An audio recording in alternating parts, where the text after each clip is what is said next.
GT4 Supercup. Jamie Orton very nearly 2 seconds away. This is the three-way scrap for second. Burns goes high and wide. He's going to try the outside run down into the Dean hairpin. They're side by side. Hibbert is just about giving his room. Is Hibbert going to run him out wide? He doesn't, not that wide. Burns is on the grass. Back in. He's got the inside line. And Burns grabs second place. Hibbert's now going to try and get across, but Tom Wrigley's got his nose in the inside line and he's going to try and come through. There's Wrigley and demolishes Burns. He goes right into the side of Burns. The wheels off and the pair of them lose out. I tell you what, I don't think Will Burns is going to be impressed with that, and that is not what we expected to see from the championship leader Tom Wrigley.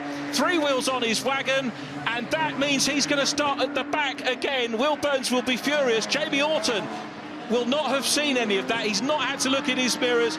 We're being told that we're going to get a red flag with a checker. We've had more than 80% of the race distance completed, so the officials quite rightly deciding enough of the race has been run.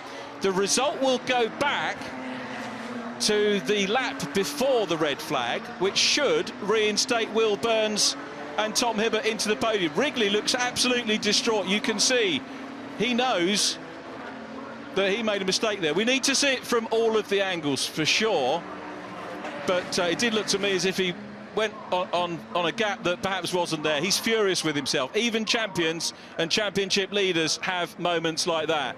So Tom Wrigley, from our point of view, we're going to see him do it. He's absolutely distraught.